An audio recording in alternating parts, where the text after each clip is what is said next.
This show's called Drewz Viewz. I'm doing Car Tuesday with Steven Universe, so check it out, okay? Now people love the verse, like, subscribe even. Now let's sit back and watch me watch it. Steven! Alright, so I'm back, having obviously watched the movie. Part 3 of the reaction is below. Click the link there. All 3 of 3 parts should be up now. So it's been a week since I actually watched the movie and reacted to it there. So collecting my thoughts on it and basically editing through that, you know, is essentially like watching it a second time. Trying to do this recap outside here now. Hopefully it's not too noisy. I don't know. I've never filmed outside before, but it's just too damn hot inside my house, so gonna give this a try. I think it looks kind of nice, but anyway, ultimately with the Steven movie here, I think my general thought or my general rating on it is it was good, not great, is what I want to say.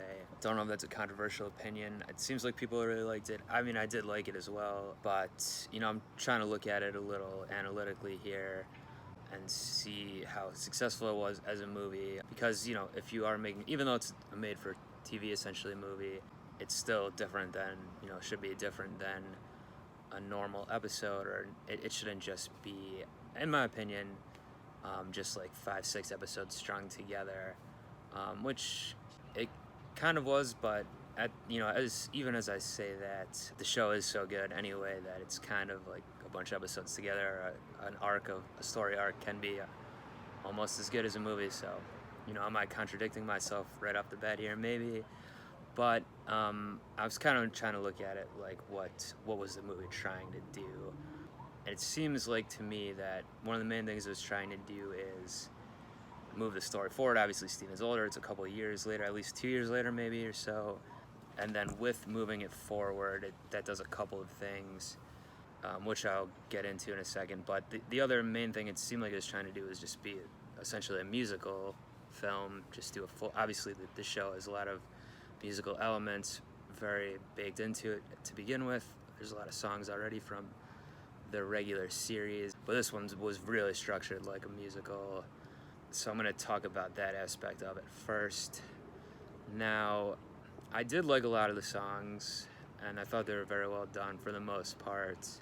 Part of me thinks that they could have done a little more if it wasn't purely like a musical with, you know, essentially a musical number every 7-8 minutes or however, you know, even, you know, some are more put together, some more separate, but essentially like the structure of a musical where it keeps getting interjected, and a lot of the plot and character feelings and everything is through song. Well, it was effective, like I said, in a lot of cases. I do think they could have done maybe a bigger story without having to have the musical elements that take up a lot of the time, essentially. But I don't know, I mean, maybe not the best song or my favorite, but the most effective one was the one sung by Spinell, you know, when she's saying like the reason why she's upset, and that whole scene was very good. It was very effective, I thought, in general, not just the song. The song really helped with it, though. That one had me like honestly a little choked up almost, or, you know, a little, definitely caught the feelings on that one. So that was one of the best aspects of the movie in general, I think, because it just showed how, I mean, you know, I'm going to talk more about Spinell in a minute or two here. Obviously, it was a large part of the film. But with her song there, I think it was called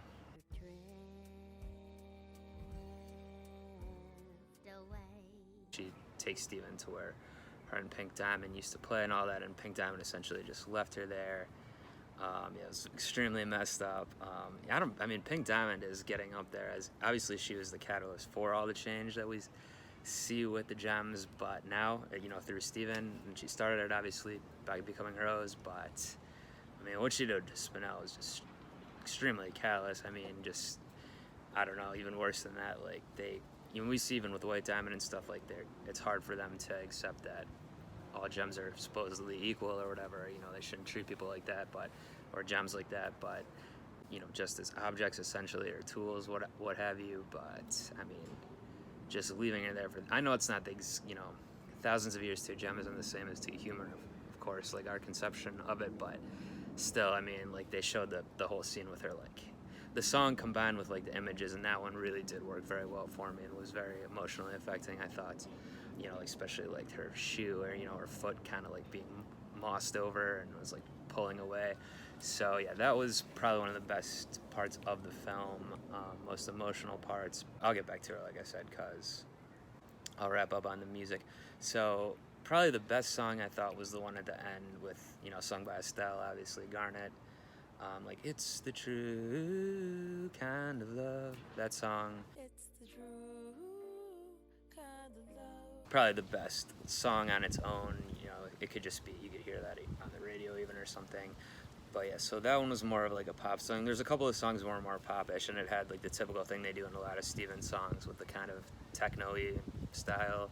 And then some of the songs were a lot more show-tuney, which isn't really my thing, so they're okay. But I mean, especially I think the one toward the beginning where, and it was kind of reprised throughout, talking about the, you know, happily ever after. That one wasn't really doing it too much for me. You know, I did also listen back to the soundtrack on Spotify just, you know, just before starting this video. So the music is a little more fresh in my mind as well. But this, the one with Steven and Amethyst doing the duet, when I just listened to it on the soundtrack, I actually liked it more by itself, just without seeing the visuals, than when I was watching it on the film. That part, when I was watching it, felt kind of like, do we really need this? A little time wasty. I don't know. That is kind of my issue with, you know, so I'm not a huge fan of musicals for the most part. Sometimes I really do like the songs in them, but seeing with a lot of dancing or, you know, set pieces and stuff, it's like, it's not always my favorite, and I'd rather have some more story maybe. So that's part of my issue with musicals maybe. But anyway, this isn't about, you know, this isn't my review of the genre, I guess, but of the Steven movie here. But, you know, listening back to the song by itself, it was very catchy. I did like that one, and that was more of like a traditional,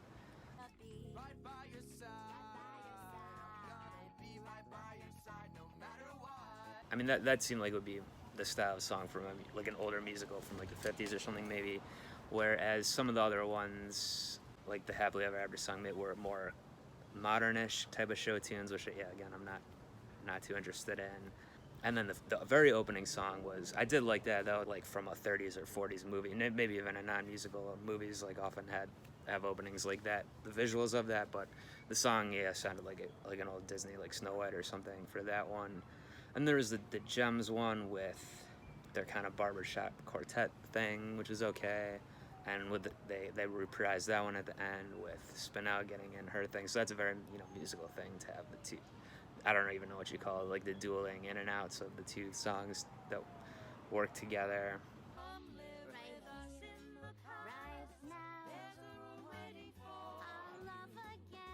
And then, yeah, Spinell's initial song was about like your new best friend or your new friends or whatever. That was like a more modern sounding to me style, like show tune. So I don't know, hit and miss overall for me on the music. I'd say more hits than misses probably, especially when I listen back to the soundtrack. But again, it goes back to, you know, what was this movie trying to do? And it seems like I said, like it was just trying to be a musical, a lot of it, and that kind of structure. So yeah, I'll talk about more Spinell now. So I do like how, and I think it is fitting for the world of Steven Universe, how it's not just an all-out villain. There's a good reason for her anger, even if it was way over the top to try to destroy the Earth. But then she's ultimately not bad. Even Pink Diamond really is more of the villain, certainly in the scenario. But yeah, there's a reason for everything, and then it wraps up, you know, with her getting into the fold here where the diamonds take her, but, you know, she and Steven can maybe be friends or whatever. She's not evil. I think also the voice actor is like a Broadway actor or something. I looked it up just now too. I believe it said she's on Broadway. The character itself, it led to some pretty good humor, and like a lot of her, like I think I said during the reaction, she's like reminding me of like Roger Rabbit or something at some parts. And then when it turns to her, like, bad side, whatnot, you know, and there was good performances, you know, some good pathos in there, certainly. But, you know, getting to my critique of the film, in general, Spinell was a large part of the film. Just like the music took up a lot, her character took up a lot. Some of it was kind of funny, like you see, it was almost reminding me of like Rick and Morty. If you watch that, there's like an episode where they have the one character who's never been seen before, but they're just acting like he's been there. He's supposed to have been there the whole time, and just in with all the normal characters. And this was like reminding me of that at some points, like when Spinell was just there with him and Amethyst and Steven and whoever, like just character we've never seen, just like really right in there with the main characters. So, and while that was amusing, again, it took up a lot of the film, so there wasn't as much time for other of the characters we like. The townspeople characters, very little to do for the most part. Sadie and the Killers got their little set piece for a little bit, which was cool. It's a movie, and they can't have all the characters. Like it wouldn't be good to have all the characters fit in when I get it. There has to be like a coherent story here, which they're doing. And all the characters aren't going to fit in necessarily, except being in the background, being part of the town. But I don't know. I was missing them a little bit, especially. I mean, the main thing was Connie. It was pretty sidelined in this, which wasn't my preference. It's one of my favorite characters. They kind of clearly get her out of the way because they with saying she's going to space camp. I know she comes back at the end, but even though they called it out directly, like Steven's like, "Why do you need to go to space camp? You've been to actual space." But they wrote that into the movie, that like they made that excuse for why she's not there. That's a little strange, but there wasn't a place for her with this story they wanted to tell, so, or at least till the very end, so they had to write her out of it somewhat. Greg was more in it, certainly. I'll talk about that right now, actually. There was a whole part at the show where they're getting Pearl back, and he and Steven fuse, so I'm not sure what that fusion's called. I'm sure there's probably a name for it out there. I believe the voice of it was Ted Leo, the singer, who's a Amy Mann collaborator, I think, and she was back singing in that scene too. But that was interesting. I guess Steven can just fuse with any other human. Like the only other one we saw was Stevani. In one aspect, it's cool that Greg gets to fuse, which obviously could never do with Rose and wanted to. It is a little strange to me, I guess, because it does seem like fusion is so intimate. It's kind of weird to see a father and son doing it. I don't know. I mean, maybe I'm putting too much on that because it's not like purely sexual or something like that. When a lot of times they're getting together for utilitarian purposes, and then with the Steven and Stevani, who knows exactly? It could be a little of both, but then they're still two friends, not related, and partly coloring my opinion on this, of course, is the whole Garnet thing with Ruby and Sapphire, which is clearly a romantic relationship. So I don't know. It's like I said, it was a little strange to me, but it was a clever idea, certainly. If they wanted to show that Steven confused with anyone, they want to have Greg fuse, and then as a way to get Pearl back, remembering who she is, that it was clever, but yeah, it was a little strange. But yeah, I'm interested to hear other people's opinions on that. Maybe I'm overthinking that one, or maybe I'm off base on that, but it's kind of just how I felt watching it. Yeah, I did think the Stevani one was strange at first too, and I'm still a little iffy on that one, even though I've come around pretty much on it being a good character development thing for them, a good element to the show. But yeah, fusion in general is obviously a huge part of the show. The way Rebecca Sugar and the writers get a lot of the themes they want to tackle, is through fusion. So real world themes and everything like that. So yeah, I just always trying to look at where they're coming from on these things. Yeah, so that was getting into a little bit of what the actual plot was. They all got reset when we know they're going to get back together. So that's where I was looking at also what they're trying to do with this particular story, this movie. It seems like when they're moving it into the future, but they want to show that things are, with the show going forward, like I'm assuming it is, are essentially going to be the same. Even it wraps up with Steven being like, I'm trying to have my happily ever after, that doesn't exist though, and well, I'm still dealing with the same things, like a gem the whole thing about like a gem I don't know trying to kill me because of my mom did all that. So they are showing that it is going to be basically the same type of show. I think that's what they're doing with this, which I think is a good thing. It is most TV shows, especially cartoon, they do have their general structure, and that doesn't change too much. especially if it's going to be long running like this is. Even saying that though, I do with a new season potentially, I would like to see things a little different. Let's take it in some new directions here. Maybe they're saying like, oh, this is showing that it's still the same, but it can go in new directions. I don't know if that really did show that, because there wasn't really anything too new, and they even highlighted how it wasn't. So I'm still thinking that aspect of it over, but I'll certainly see with the new season how I feel about it. But one thing I will say that is a critique, I get the angle of moving it into the future. I think that is a good thing, like the time skip, that's fine.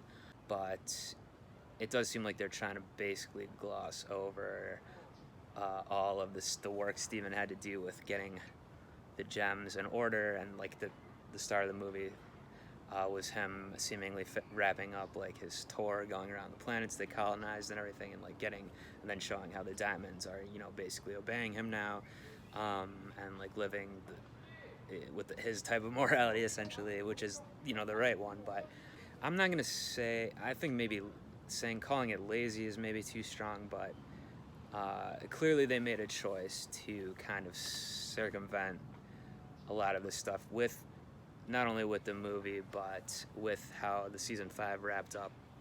And I commented on the time in my reactions very quickly. White Diamond came around obviously very quickly.